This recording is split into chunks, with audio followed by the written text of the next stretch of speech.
kasih Dr. Firman. Mudah-mudahan nanti diskusi yang menarik di bidang malignan juga terjadi di yang benign, supaya jadi makin seru diskusinya. Berikut saya akan menyampaikan suatu overview terhadap manajemen benign brain tumor. Di sini saya nggak akan terlalu banyak lagi membahas tentang apa itu benign brain tumor karena 2 minggu lalu sudah dipresentasikan. Terus kemudian untuk proses operasinya dan lebih detail nanti akan dijelaskan oleh Dr. Agung dan Dr. Roland. Ini sama seperti sebelumnya bahwa benign tumor juga bisa datang dari kranium, nonjol keluar, nonjol ke dalam, bisa juga dari meninges yang menekan ke arah dalam, sel otaknya sendiri di korteks, di cerebellum juga bisa, di kelenjar pituitary, di ventricle, atau bahkan di dasar tulang tengkorak. Untuk benign tumor, saya kurang terlalu banyak pengalaman karena saya belum terlalu lama lulus jadi bedah saraf. Kebanyakan tumor-tumor benign yang saya dapatkan itu rata-rata jenisnya meningioma. Jadi kalau kita lihat dari dasar tulang tengkorak, meningioma atau benign tumor bisa kita temukan ada di frontal base, di sekitar sela, di temporal, atau di fossa posterior. Kalau dari sisi potongan koronal, bisa berada di parasagittal, di dekat sinus sagittal, di falx, di dalam ventricle itu juga bisa, atau di konveksitas. Kita nyebutnya konveksitas karena ini bentuknya seperti konveks. Nah, yang perlu diperhatikan kadang-kadang tumor-tumor ini, misalnya di fossa posterior atau di ventricle, kadang pasien datang ke kita itu bisa dari UGD atau dari ruang perawatan itu kebanyakan dikonsulkan dari dokter neurologi karena datang pasien dengan keluhan hidrosefalus. Kalau GCS terlalu jelek, ada kala baiknya kita mending untuk melakukan VP-SAN terlebih dahulu, baru kemudian kita lakukan evaluasi terhadap tumornya apakah untuk dioperasi di kemudian hari. Jadi pada dasarnya apa yang menjadi keinginan dokter bedah saraf dan keinginan pasien sebenarnya sama. Tumor terangkat 100%, terangkat semua. Fungsi otak tidak ada gangguan, atau yang tadinya ada gangguan, misal parese sembuh, jadi nggak ada paresenya. Semua cranial nerve bagus untuk penglihatan, untuk penciuman, pendengaran, untuk saraf ke wajah, semuanya bagus, nggak ada parese, nggak ada keluhan. Terus untuk pembuluh darah, maunya waktu operasi nggak ada perdarahan, clean. Terus kemudian tidak ada infak. Surgical time-nya juga kita maunya cepat, kalau bisa operasi cuma 2 jam atau 3 jam selesai. Length of stay pasien di rumah sakit kalau bisa cuma 2 atau 3 hari. Bahkan kalau perlu perawatan di ICU juga tidak terlalu lama. Dan yang paling penting nggak ada komplikasi lebih lanjut. Tapi permasalahannya kadang kita sebagai dokter bedah saraf itu pemikirannya kalau mau menghadapi tumor, bahkan benign sekalipun, itu gambarannya seperti benang kusut ini. Mungkin benang kusut ini ada di pikiran dokter bedah saraf terjadi sehari atau 2 hari sebelumnya. Kenapa? Karena kita mikirin tumornya, mikirin tekniknya, alat bantu yang mau digunakan, apa-apa yang bakal dihadapi selama operasi, struktur-struktur di sekitarnya, sarafnya, pembuluh darahnya, banyak. Terus kemudian surgical time, operasi bedah saraf itu kenapa lama-lama? Karena itu pengaruhnya dari ukuran tumor, lokasi tumor, bahkan pada saat mau operasi, untuk posisi pasien dioperasi aja itu kita butuh waktu, karena harus disesuaikan dengan mikroskop atau loop atau apapun yang kita gunakan. Tekniknya juga ada yang sederhana, ada yang rumit. Bahkan setelah selesai tindakan pun ada yang namanya kita rekonstruksi. Jadi setelah dibuka, ditutup, ternyata kadang-kadang juga membutuhkan perhatian khusus. Ukuran dan lokasi. Kadang-kadang tumor ukurannya besar sekali, itu kita nggak takut, kita nggak bermasalah. Contoh ini yang di sebelah kiri, ini suatu konveksitas tumor, ukurannya besar. Ukurannya besar tapi ini gampang, tinggal buka kulit, bor, buka tulang, buka dura, dengan menggunakan mikroskop kita bisa melihat batasnya dengan tegas, tumor bisa terangkat 3 jam mungkin selesai. Kalau tumornya menginfiltrasi dura, kita tinggal rekonstruksi, pakai fascia bisa, pakai bahan yang lain juga bisa. Tulang kalau terinfiltrasi tinggal dibuang, tinggal kita ganti mesh. Sederhana, sangat mudah. Tapi apa jadinya kalau tumor meskipun ukurannya kecil, ini tumornya mungkin ukurannya cuma sekitar 2 cm. letaknya di tuberculum sella, di tengah-tengah bagian otak kita. Ini udah tumornya kecil, tapi kita perlu ketahui bahwa di sekitar tumor ini, di sini ada nervus olfactory. Di kanan kiri tumor ini ada optic nerve. Di belakangnya ada arteri karotis, kanan kiri. Di belakangnya ada pituitary stalk. Jadi operasinya sangat sulit. Banyak dokter bedah saraf yang mengoperasi tekniknya bisa dari depan, dari samping, bahkan ada yang dari hidung karena pengen menghindari struktur-struktur tadi yang udah disebutkan. Bahkan udah saking sulitnya, banyak tekniknya, tetap aja mungkin tumornya nggak bisa keambil semua, padahal cuma 2 cm. Sebegitu sulitnya posisi terhadap teknik, dan karena nanti kalau tumornya sisa, itu kita perlu memikirkan penanganan berikutnya. Rekonstruksinya juga malah tambah sulit. Kadang-kadang kita memasukkan otot, kadang kita memasukkan fascia, rekonstruksinya juga sulit. Ini udahnya ukurannya besar, lokasinya sulit, rekonstruksinya pun sulit. Ini contoh tumor yang berada di petroclival. Tumornya udahnya besar, ukurannya kurang lebih 6 sentian. Letaknya di tengah-tengah belakang, dari fossa posterior masuk ke tengah-tengah. Ini untuk membukanya aja kita butuh waktu antara 3 sampai 4 jam. Hanya bukanya saja, hanya untuk melihat tumornya. Kenapa? Karena bukaan kulitnya susah dan kita harus membuang tulang petrus dengan tapi tetap menyelamatkan tulang-tulang pendengaran yang ada di sini, malleus incustapes, terus kemudian labirin-labirin yang ada di sini, koklea yang di sini, itu nggak boleh kita rusak. Kalau bisa diselamatkan, ya diselamatkan. Sesudah ketemu tumornya, untuk bagian depan ini aja butuh waktu kurang lebih 2 jam sampai 3 jam. Kenapa? Karena di sini ada saraf-saraf penting. Ada 3, 4, 5, 6. Untuk bagian belakang ini sama, kurang lebih 2 sampai 3 jam. Kenapa? Karena ada saraf-saraf 7 dan 8 di sini, ada 9, 10, dan seterusnya di bawah sini. Kemudian ada arteri basilar yang besar, serta percabangan. Jadi harus hati-hati sekali.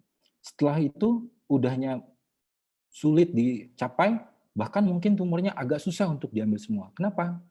Karena dengan adanya saraf-saraf tadi, pembuluh darah tadi, mungkin ada yang nempel, dan kalau kita ambil mungkin jadi masalah untuk sarafnya, bisa juga jadi masalah untuk pembuluh darahnya. Kalau coba kita toel perdarahan, kita yang repot sendiri, dan juga membahayakan bagi pasien. Beres operasi, rekonstruksinya susah. Ini dimasukkan lemak, dimasukkan fibrin glue, ditutup lagi dengan fascia, tutup lagi dengan tulang seadanya. Jadi operasinya lama. Saya ingat terakhir tahun kemarin operasi tumor seperti ini, itu dokter bedah saraf skull base-nya dari yang paling senior, Dr. Roland turun, Mas Agung turun, Dr. Selvi turun, saya turun, dibantu residen pun turun, tetap aja kalau nggak salah waktu itu 14 jam. Jadi ini sangat sulit sekali. Oleh sebab itu kadang untuk tumor-tumor yang besar, untuk tumor-tumor yang lokasinya sulit juga kadang kita perlu melakukan suatu preoperatif embolisasi. Kenapa? Dengan harapan bahwa kalau tumornya besar, vaskularisasinya bisa kita evaluasi, harapannya pembuluh darah yang memberi makan utamanya bisa kita bunuh. Ini adalah contoh misal di parasagittal meningioma. Ini dia pembuluh darahnya kelihatan, dievaluasi melalui DSA, ada pembuluh darah MMA, dilihat bercakan tumornya. Terus kemudian diembolisasi di pangkalnya. Setelah diembolisasi, pembuluh aliran darah ke tumornya juga sudah terhenti. Harapannya kita bisa memotong seproksimal mungkin tanpa mengganggu aliran darah ke tempat yang lain. Kenapa preembolisasi tumor ini menjadi penting? Harapannya adalah dengan tumornya diembolisasi, nanti waktu kita operasi, perdarahan jadi sangat minim. Harapannya juga tumor bisa shrinkage, jadi sangat memudahkan kita untuk operasi. Tapi apakah ini selalu digunakan oleh semua dokter bedah saraf? Ternyata juga tidak semua bedah saraf menggunakan ini. Karena ini juga masih suatu, di luar sana juga masih kontroversi. Ada yang suka menggunakan preoperatif embolisasi, ada yang enggak, tergantung kemauan keinginan dokter bedah sarafnya. Ini positioning ini ada yang gampang, ada yang susah. Untuk posisi biasa, untuk pterional kita nggak terlalu repot. Tapi kalau misalnya udah pakai posisi park bench, terus kemudian sitting atau semi sitting, concord, itu kadang-kadang sangat sulit. Untuk memposisikan park bench ini aja mungkin butuh waktu 1 jam duluan. Dan ini nggak mungkin dikerjakan sendiri. Kadang-kadang ini butuh orang paling nggak 4-5 orang untuk posisi ini. Belum lagi nanti operatornya memikirkan dia mau melihat view dari arah mana, dan ini nanti akan menentukan cepat tidaknya kita bekerja dalam mengambil tumor. Nanti ini akan dijelaskan lagi oleh Dr. Agung dan Dr. Roland. Untuk surgical incision di bedah saraf kita sebenarnya ada banyak sekali insisi, ada yang petrional, koronal, kemudian C-shape atau lazy S untuk di retrosigmoid, hockey stick untuk di fossa posterior, bisa juga midline. Nah ini tadi operasi yang saya bilang bisa sampai 12-14 jam itu insisinya kalau dari luar ya cuman segini doang, nggak terlalu besar. Tapi buka tulangnya segala macamnya sulit. Untuk operasi benign tumor, kalau misalnya tumornya hanya tumor tulang, konveksitas kecil di permukaan, nggak terlalu besar, kadang kita operasi dengan mata telanjang pun tidak ada masalah. Tapi kalau udah terlalu dalam, terlalu besar, kita perlu lebih teliti, kita bisa menggunakan loop. Ada beberapa dokter bedah saraf yang lebih suka menggunakan loop ketimbang mikroskop. Ada juga dokter yang suka menggunakan mikroskop, tergantung rumah sakit kita bekerja menyediakan apa dan kesesuaian dengan kita. Terus kemudian ada juga tumor-tumor daerah tertentu seperti yang kecil tadi, yang 2 cm di tuberculum sella, itu bisa menggunakan endoskopi melalui hidung.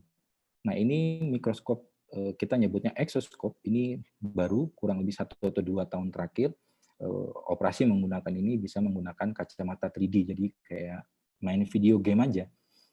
Nah, semuanya ini tergantung ketersediaan di rumah sakit masing-masing. Terus kemudian alat-alat bantu. Untuk tumor-tumor yang besar, ada kalanya kita perlu, sebelum tumornya disisihkan di cleavage atau dicari batasnya dari kortek normal, daripada kita mencederai kortek, mending tumornya kita kecilin dari tengah-tengah. Kita biasanya menggunakannya CUSA. Terus kemudian tadi juga udah dijelaskan oleh pembicara sebelumnya, kadang kita perlu menggunakan intraoperatif monitoring. Kalau misalnya tumornya nggak terlalu besar, dalam daripada nyasar, mending pakai intraoperatif, pakai neuronavigasi. Dengan demikian kita nggak akan nyasar. Terus kemudian ini juga bisa buat ngecek apakah tumornya udah keambil semua atau enggak. Dan untuk menghindari kerusakan daerah-daerah elokuen, kita bisa menggunakan cortical mapping dan intraoperatif monitoring untuk menghindari cederanya nervus kranial. Jadi sederhananya tumor otak benign itu tergantung ukurannya, tergantung lokasi, dan tergantung dengan surrounding structure, elokuen non elokuen, ada saraf-saraf yang terlibat atau enggak, pembuluh darah yang terlibat atau enggak, apakah dia menyelubungi sarafnya atau pembuluh darahnya, itu perlu dicari tahu. Terus kemudian tumornya kita angkat. Nah, karena misal sebagian tumor yang nempel di pembuluh darah besar, kalau kita utak-atik takutnya bocor, Bloody Mary, berdarah-darah, itu pas udah kitanya skot jantung, operasi jadi susah, pasien juga berbahaya. Jadi ada kalanya kadang kita sisakan sedikit. Atau misalnya dia tumornya nyelip-nyelip di antara saraf-saraf kranial yang kalau kita utak-atik takut nanti malah fungsinya malah rusak. Jadi ada kalanya juga kita membiarkan atau meninggalkan remnant tumor sedikit. Nah, si remnantnya inilah yang kemudian kita akan radiasi. Bisa radioterapi, bisa seperti yang di dokter Ahmad Farid jelaskan tadi, bisa di radioterapi dengan linak dan segala macam, atau juga bisa di gamma knife, tergantung ukurannya. Semakin ukurannya kecil, semakin bagus. Rata-rata kalau tumornya kecil, kurang dari 3 cm, itu akan lebih bagus. Tujuannya apa? Ya, tujuannya sebisa mungkin untuk men-shrinkage atau membunuh tumor. Atau paling tidak, tumornya nggak tumbuh lagi. Tapi efek sampingnya apa? Efek sampingnya ada beberapa jurnal yang mengatakan bahwa efek sampingnya salah satunya adalah bisa mengakibatkan malignansi induced by radioterapi. Jadi kita harus hati-hati.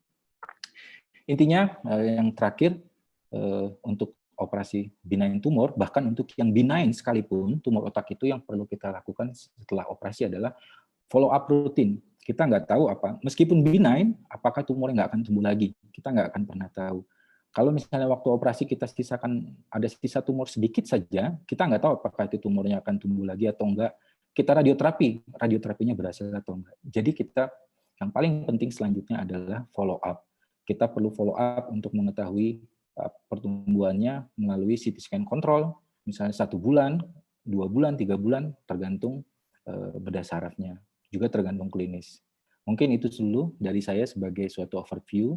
Terima kasih, Dr. Firman. Iya, terima kasih